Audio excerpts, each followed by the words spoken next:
Bom, pessoal, eu tô aqui gravando o vídeo para vocês hoje, né, como prometido, para finalizar aí o conteúdo da unidade 4, tá? Então, as duas últimas sessões que ficaram faltando aí a gente trabalhar, tá? Então, eu vim gravar esse vídeo para a nível de conhecimento de vocês sobre o conteúdo, né? Visto que ele não vai cair em prova e que mais tarde, né, hoje dia 16 de junho, eu vou estar passando aí essa avaliação para vocês, tá? Então vamos lá. Vamos começar com calorimetria, que é o conteúdo da seção 4.3, tá? E na verdade a gente vai dar continuidade à ideia da definição de calor do que a gente viu na sessão passada. Então eu falei a vocês, né, que calor, a gente viu que calor é uma energia, né, é uma energia transferida, né, energia de movimento. Então a gente viu que o calor ele pode ser transferido ou absorvido aí pelas moléculas de um determinado material, né? Então, à medida que esse material ele está absorvendo ou transferindo calor, né, você está ali ou aumentando ou diminuindo a temperatura desse material. E a gente viu que a temperatura ela mede o grau de agitação das moléculas. Então, se eu forneço calor, né, se o calor está sendo transferido, fornecido, eu estou aumentando a temperatura daquele material, das moléculas do meu material, e aí eu aumento a agitação dessas moléculas aí. Então, o grau de agitação delas se torna alto à medida que o calor está sendo fornecido, né? E vice-versa aí, se ele estiver sendo absorvido, tá? E aí, uma coisa que é muito importante a gente falar é que a gente viu que, como eu sei que calor é energia e a unidade de energia no SI é o Joule, mas vocês podem estar encontrando aqui, ou em alguns outros livros, outra unidade para calor, tá? Que é a caloria, né? Que é representada aqui por cal, né? Isso aqui é a unidade de caloria, tá? Mas que no SI ela tem que estar em joule. Então, para nível de conhecimento de vocês aí, para que vocês consigam relacionar, tá? Uma caloria equivale a 4,18 joules, tá? Então, isso aqui é a relação que vocês precisam para estar transformando aí de uma unidade para outra, tá bom? Então, vamos imaginar o seguinte, ó. Imaginem que aqui a gente tem uma panela, tá? E aí você colocou essa panela no fogo, né? Colocou essa panela no fogo. Essa panela, né, ela é um sistema, e esse sistema interno, ele tinha uma energia inicial, né? E à medida você foi fornecendo calor, você foi fornecendo calor para esse sistema. E aí, o que que acontece? A energia final do meu sistema não vai ser igual à energia inicial, né? Vai ter uma diferença aí de energia, né? E o que que acontece? A diferença de energia entre a energia final e a inicial, essa diferença de energia é justamente a energia em forma de calor que a gente está fornecendo para o sistema. Então, eu digo nesse caso que a variação da energia interna é igual ao calor que foi transferido, tá? Justamente o calor que foi transferido aí para esse sistema. Então, o calor aqui ele é representado pela letrinha Q, tá? Tá? Então, ele é representado aí pela letra Q. O que que é importante a gente ver aqui também? Deixa eu passar aqui. Esse calor, pessoal, o calor transferido, né, ele pode ser calculado através dessa equaçãozinha aqui, onde a gente relaciona que o calor transferido ele vai ser igual à capacidade calorífica do material, tá? Vezes a variação da temperatura. Então, existiu uma variação de temperatura. Nessa panela, ela tinha uma temperatura inicial, né? E no final do meu sistema, a gente encontrou uma temperatura final diferente da do início. Então, o calor, ele é a relação, ele é o produto da capacidade calorífica do material, que a gente viu que cada material a gente sabe que cada material tem uma capacidade calorífica diferente, né? Então, alguns materiais são mais fáceis aí de aquecer do que outros. Então, esse calor ele vai depender da capacidade calorífica do meu material, tá? E da variação de temperatura, tá bom? Então, lembrando que C, né, aqui está representando capacidade calorífica do material, e T, né, variação, delta é variação, T é a temperatura, tá? Quem é essa capacidade calorífica? A capacidade calorífica do material, pessoal, ela vai depender da massa desse material vezes o calor específico do material. Então, ele depende da massa, o quanto de massa desse material eu vou ter ali, e do calor específico desse material. E essa capacidade específica, ela vai ser específica de cada material, por quê? Porque essa capacidade calorífica, perdão, ela vai ser específica de cada material justamente por conta do calor específico que ela tem aqui no produto dela, tá?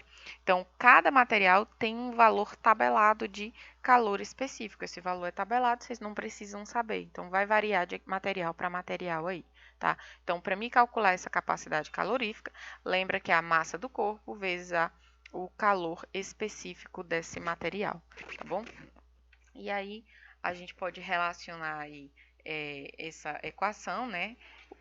Como eu sei que a capacidade calorífica é a massa vezes o calor específico, eu posso reescrever aí a equação de calor, né, transferido, de que o calor ele é igual a massa vezes o calor específico do material, vezes a variação de temperatura, tá? Então, o quanto que variou. Esse calor específico é justamente a quantidade de energia que eu preciso, pessoal, para provocar uma variação de temperatura. Então, a depender da variação de temperatura aí que você quer, né, você vai ter uma certa, uma quantidade de energia necessária, tá? E aí, essa quantidade de energia necessária, ela vai depender tanto da temperatura, quanto da massa e do calor específico desse material, tá bom? Lembrando, a unidade de energia, né, de calor, né, é o joule, tá? No SI, ele precisa estar em joule. Então, vamos fazer um exemplozinho prático aqui, rápido, né, que está até no livro de vocês, que ele fala o seguinte, ó. Uma esfera de cobre de 0,1 kg, então veja que ele está me fornecendo a massa e essa massa já está no SI, tá? Encontra-se a uma temperatura de 27 graus Celsius. Ela é inserida em uma geladeira, cuja temperatura ambiente é de 5 graus Celsius. Então, você abriu lá a geladeira se encontrava a 5 graus, tá? E colocou uma esfera de cobre que estava a 27 dentro da geladeira. Sabendo que o calor específico do cobre é de 386 joule por quilograma Celsius, né? Encontre a capacidade calorífica, então veja que ele quer a capacidade calorífica da esfera, e também a quantidade de calor transferida pela esfera de cobre para a geladeira. Então, ele quer duas coisinhas aí. A primeira, ele quer a capacidade calorífica, né, que a gente viu agora há pouco, que era a massa de um corpo que a gente tem aqui, vezes o calor específico dele, que a questão também forneceu, né?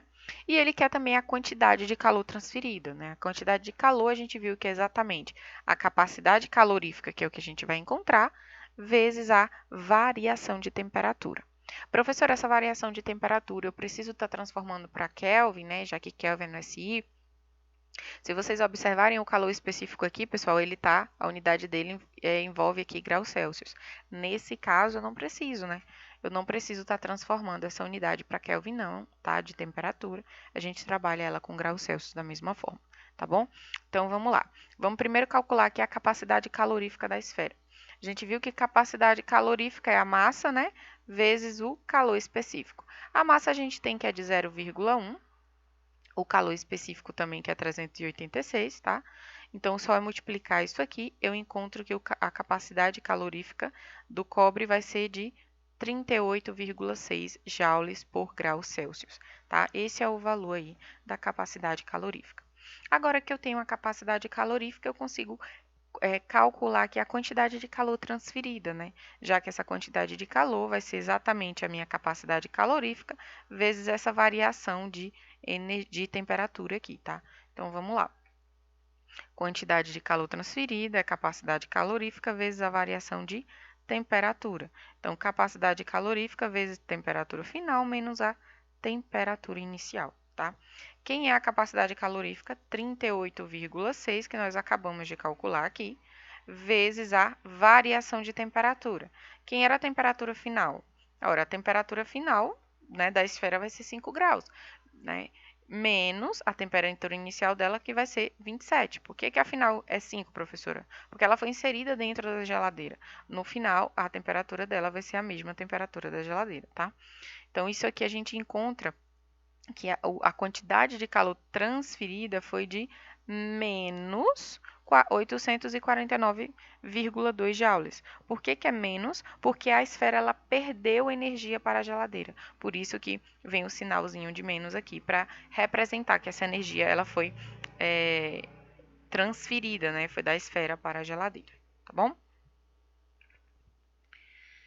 Bom, Aí uma coisa que é outra coisa, né, que é muito importante a gente falar é que a gente acabou de falar desse calor aí, de que o calor é uma energia transferida, né? Então é o quanto que eu preciso de energia, né, para variar uma temperatura. Só que o que que acontece? Existe um calor, né, uma quantidade de calor transferido que é necessário para fazer com que um corpo ele mude o seu estado físico, né? A matéria ela mude o seu estado físico aí. Então, por exemplo, quando a gente tem o gelo, né? O gelo, a gente sabe que o ponto de que ele começa a derreter ali é a partir dos 0 graus Celsius, né? Em 0 graus Celsius ele começa a derreter, tá? Então, a energia que eu preciso para fazer com que esse gelo derreta e mude o seu estado físico, ele está relacionado com esta equação aqui, tá? Onde ele fala o seguinte, ó, que essa quantidade de calor que eu preciso transferir para que eu mude o estado físico da matéria, ela vai ser calculada através da massa desse corpo, né, da matéria, vezes o calor latente dele, tá? O calor latente, pessoal, é justamente o calor necessário para fazer com que essa substância ela mude aí de fase, tá? Então, por isso que é só Q é igual a massa vezes L. Então, é a massa dessa substância vezes o calor latente dela, né? O valor necessário, o calor necessário que eu tenho para que essa substância ela consiga estar mudando aí de fase. Se vocês observarem, a gente não tem temperatura aqui nessa equação. Por que que eu não tenho variação de temperatura aqui nessa equação? Porque quando a gente tem, no caso do gelo, né, quando a gente coloca lá dentro do isopor, né, a gente vai fazer uma festa, né, faz uma festa, você coloca dentro de um isopor uma bebida com o gelo dentro. Você percebe que o gelo ele vai derreter com o tempo, ele vai derreter, mas até que ele derreta todo, a temperatura dele ele se mantém. Então, durante esse momento que ele está mudando de fase, né, a temperatura dele é constante, ela se mantém ali, tá? Ela se mantém até que ele mude de fase. Depois que ele muda de fase, tá? É que a temperatura ela volta a variar aí, em relação à energia que está sendo fornecida, tá? Então, isso é muito importante vocês lembrarem que a temperatura do corpo ela vai se manter até durar de fase, tá bom? Agora veja o seguinte, ó. Quando a gente pega um copo com água, por exemplo, a água está em temperatura ambiente, né? Você colocou a água em temperatura ambiente e depois adicionou gelo dentro desse copo com água e deixou lá, tá? À medida que o tempo foi passando, né? A água e o gelo, elas vão trocando ali energia, né? O gelo vai fornecendo energia aí para a água,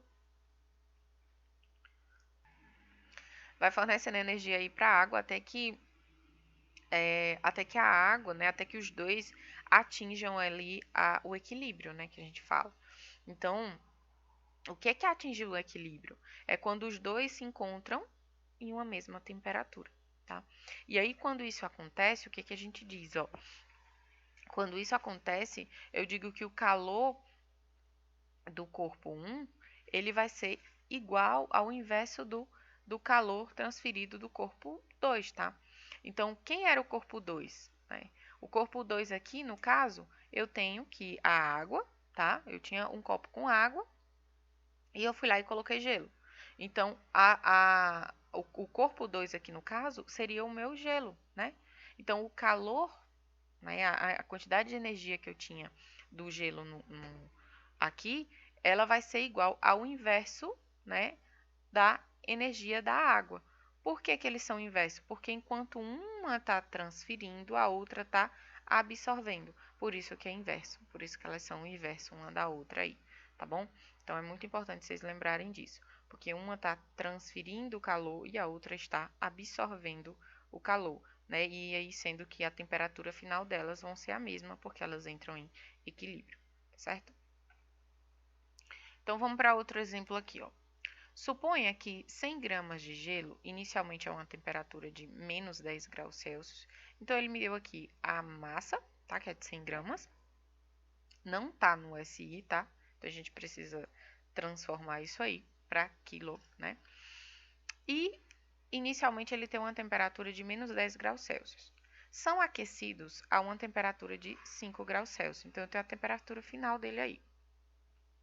Qual a quantidade de energia deve ser transferida para que essa transformação ocorra, né? Então, se eu tenho aqui gelo, que estava lá a menos 10 graus Celsius, então ele estava lá no seu estado sólido, né? Ele é aquecido até uma temperatura de 5 graus. A gente sabe que o gelo começa a derreter a partir dos 0 graus Celsius. Então, em 5 graus, ele já não era mais gelo, ele virou água, né? Então, veja que a gente precisa aqui de uma energia, que é uma energia transferida para variar essa temperatura, mas quando ele atinge lá o 0 graus Celsius, ou seja, ele está mudando de fase. Então, o calor, a energia que ele necessita naquele momento, é justamente a energia fornecida pelo calor latente, né? Lembra disso. E depois que ele muda de fase, ele precisa de uma energia para atingir aí os 5 graus Celsius. E aí essa energia volta a ser a energia transferida, né, a quantidade de energia que eu necessito para variar uma temperatura. Então vamos lá. Aí ele me dá os dados aqui do calor específico da água e do calor específico do gelo, além de me fornecer o calor latente de fusão do gelo, tá? Então vamos aqui. Então a gente precisa, num primeiro momento, lembrar que ele variou a temperatura dele aí até o momento que ele vai começar a derreter, né? Então ele saiu de onde? De menos 10 graus Celsius até 0 graus Celsius. Até 0 graus Celsius ele variou a temperatura, tá? Se ele variou a temperatura, a gente vai calcular aí a quantidade de energia que ele necessitou para fazer essa variação de temperatura. E a gente viu que isso aí eu calculo através da massa vezes o calor específico vezes a variação de temperatura. Como a massa ele me deu em gramas, eu transformando aqui para quilos, a gente encontra que essa massa é de 0,1, tá? Vezes quem? Vezes o calor específico de quem? Do gelo, porque agora, nessa fase aqui, ele ainda era gelo. Então, quem é o calor específico do gelo? A questão me deu aqui que é 2050. Então, vezes 2050, vezes quem? A variação de temperatura. Então, a temperatura inicial era 10 e a final era 0. Então, quando eu faço final menos inicial, eu encontro essa variação de 10. Então, multiplicando isso tudo, a gente encontrou que a energia que ele necessita no primeiro momento para fazer variar essa temperatura de menos 10 até 0 graus é de 2050 joules, tá? Só que ele quer a quantidade de energia para que essa transformação ocorra por completo, ou seja, para que ela ocorra até os 5 graus. Então, eu só calculei aí até 0. Então, agora a gente precisa calcular o resto. Em 0 graus, o que acontece? O gelo começa a derreter, né? E até que ele derreta por completo e mude de fase, a temperatura dele se mantém, né? A gente viu isso agora há pouco. Ela se mantém. Nesse caso, a energia que eu vou necessitar aqui não é mais uma quantidade de energia que vai ser necessária para que eu varie uma temperatura, mas sim a quantidade de calor latente, né? Vai depender do calor necessário para fazer com que ele mude de fase. Então, nesse caso, a gente não tem variação de temperatura. A gente viu que o calor aqui é a massa vezes o calor latente. A massa do gelo é de 0,1 kg, né? Vezes o calor latente dele, que é de 33.500, né? Então, 333.500, perdão. Então, quando eu faço essa multiplicação, a gente encontra aqui, né, que esse valor é de 33.350 joules. Então, eu encontrei aí a energia necessária. Num primeiro momento eu preciso de 2050. No segundo momento eu preciso de 3.350 até que ele mude de fase. Mudou de fase, ele vai sair da temperatura de 0 graus e vai para a temperatura de 5 graus, que é o ponto final que a questão me pede. Então, agora a gente já está tendo uma variação de temperatura. Então, como é que isso acontece? Da mesma forma que no primeiro aqui. Se tem variação de temperatura, eu tenho que a massa vezes o calor específico, só que dessa vez da água, tá? Porque ele já mudou de fase. Então, o calor específico da água agora é 4.180, tá? Então, massa vezes o calor específico vezes a variação de temperatura. Se ele saiu de 0 e foi para 5, essa variação é de 5. Então, resolvendo essa multiplicação, a gente tem que o calor aqui, né, a energia necessária que ele precisa para fazer essa variação de temperatura é de 2.090 joules. Então, qual foi a energia, né, qual é a quantidade de energia que deve ser transferida para esse sistema para que essa transformação toda ocorra, ou seja, a partir desse ponto até esse aqui é o somatório de todas as energias. Então, a energia no final vai ser o somatório da energia 1 mais a energia 2 mais a energia 3, tá? E aí a gente encontra uma energia de 37.490 joules, tá bom? Por fim, a gente vai falar agora dos fundamentos da termodinâmica, né, que vem ali apresentado na seção 4.4 do livro de vocês, tá? De antemão, eu gostaria de dizer que esses fundamentos da termodinâmica, né, a parte que a física estuda só a introdução da termodinâmica, né, mas existe uma disciplina como mecânica dos fluidos, existe uma disciplina só de termodinâmica, né, que trabalha todas essas leis mais a fundo. Então, o que a gente vê aqui é apenas uma introdução à termodinâmica, tá? Mas que é muito importante para que dê esse entendimento aí, para que vocês consigam desenvolver os estudos da disciplina em específico mais a fundo, tá? Então, para começar, é importante a gente entender o que a termodinâmica trabalha, tá? Então, a termodinâmica, ela estuda, pessoal, as leis que regem as relações entre as variáveis do trabalho, temperatura, pressão e volume, tá? Então, ela vem estudar todas as leis que trabalham essas variáveis aí e relacionam elas, tá bom? E aí, para que a gente consiga entender como que elas se relacionam, né, aqui em física, inicialmente, a gente vai precisar entender qual é a definição de um gás ideal. Professora, por que de um gás ideal? A termodinâmica, ela não estuda só a definição para gases ideais, tá, pessoal? Ela estuda a definição para outros compostos também. Mas aqui dentro de física, o modelo que a gente vai trabalhar é somente o modelo de um gás ideal, tá? E aí, esse modelo de um gás ideal, o que seria esse gás ideal? O gás ideal é um gás onde as suas moléculas elas não interagem. Não há interação entre as moléculas, né, das partículas desse gás ideal. Elas estão ali dentro, mas não tem interação entre elas. Então, isso é a definição de um gás ideal. E aí, esse modelo, o que é que ele vem dizendo? Ele vem dizendo que a pressão vezes o volume, o produto entre a pressão e o volume, é igual ao número de mols vezes R, que é a constante universal dos gases, tá? Vezes a temperatura. Então, isso aqui que o modelo do gás ideal, ele vem trabalhar, tá? Então, ele vem dizer que pressão, né? Lembrando, a unidade de pressão tem que estar em Pascal, volume, né, em metro cúbico, N aqui é o número de mols, tá? R é a constante universal dos gases, isso aqui é um valor constante, não vai mudar. E T, nesse caso, para trabalhar com essa propriedade aqui, com esse modelo aqui, essa temperatura ela tem que estar sempre em Kelvin, tá? Então, para trabalhar com isso, lembra sempre de transformar a temperatura para Kelvin aí, tá bom? Qual é o valor da constante universal dos gases? R é igual a 8,3 Joule por mol Kelvin. Esse é o valor aí de R, tá bom? Outra coisa, né, como a gente viu que ele relaciona, além da pressão, né, volume, ele relaciona também trabalho. Qual é a relação do trabalho com pressão e volume? O trabalho vai ser o produto entre a pressão e o volume, né, ocupado ali por esse gás, tá? Então, o trabalho é pressão vezes variação de volume, certo? Então, eu queria mostrar aqui para vocês, só para que o entendimento ficasse um pouquinho mais fácil, eu vou abrir aqui com vocês esse simulador. Deixa só eu tentar abrir ele aqui e eu volto para me mostrar a vocês. Pronto, então vamos aqui, ó. Consegui abrir o simulador, tá? Então, um simuladorzinho naquele site que eu já havia apresentado a vocês, né? O que que ele vem, o que que é interessante a gente ver aqui?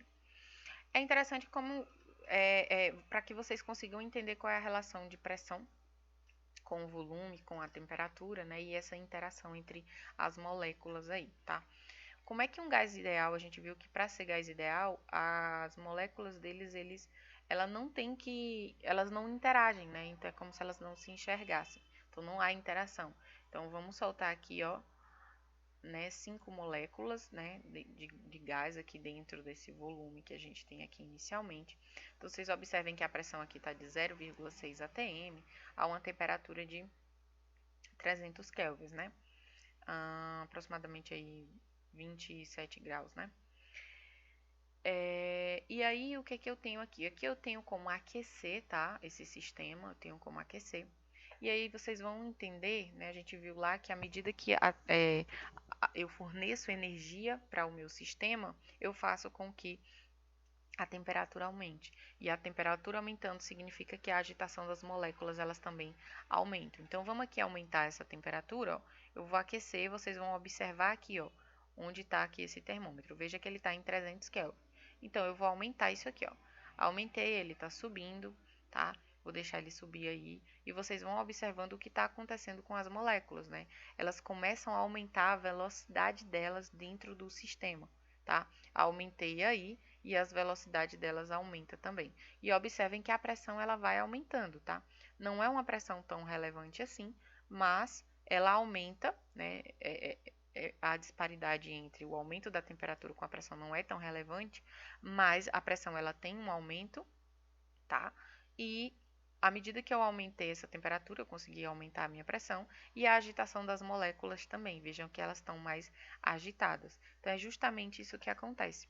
E aí, por que é um gás ideal, professora? Porque observem que, por mais agitadas que elas estejam, né, a pressão também não está tão alta assim, não é uma pressão que a gente pode considerar tão alta, a interação delas ainda é muito baixa. Então, esse modelo ele só vai se enquadrar exatamente para esse tipo de gás, tá? Um gás que a gente considera ideal, né? Não é que na prática, no dia a dia, no real, para que ele acontecer, para que aquele modelo aconteça, a gente precisa considerar que as interações entre essas moléculas elas são baixas.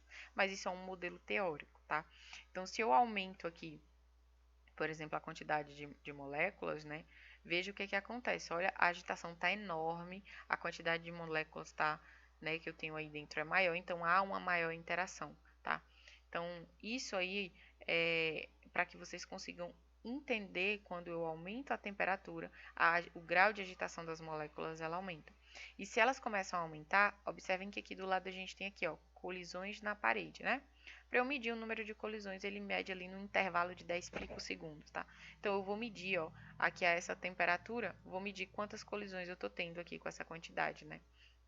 Então, ele está medindo aí que eu tenho 141 colisões.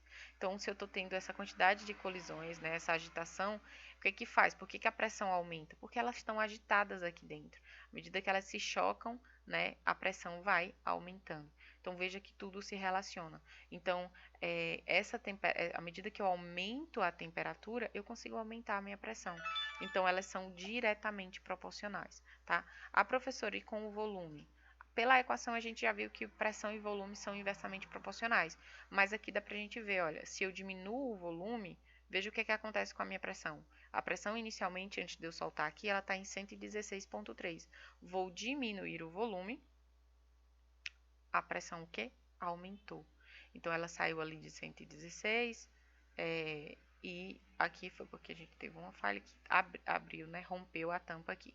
Mas se isso aqui continuasse fechado, essa pressão ela aumentaria, tá, gente? Então, a gente ia ter um aumento aí nessa pressão, porque a gente diminuiu o volume. Então, só é um simulador, assim, para que vocês consigam entender. Aqui está o site, né? Caso vocês queiram acessar depois e brincar um pouquinho aí, tá bom? Espero que tenha ajudado no entendimento. Vamos voltar agora lá para o slide, tá? Bom, então vamos voltar aqui e vamos responder aqui uma questão, né? Para que o entendimento facilite mais aí o entendimento de vocês no conteúdo. Então, encontre a pressão de 1 mol de um gás ideal a uma temperatura constante de 27 graus Celsius, aprisionado em um recipiente de 0,1 metros, tá? Metros cúbicos, perdão. Então, veja que a gente tem aqui, deixa eu pegar a caneta aqui, a gente tem aqui o volume, né? Ele me deu a temperatura e me deu o número de mols. E ele fala que é um gás ideal, tá?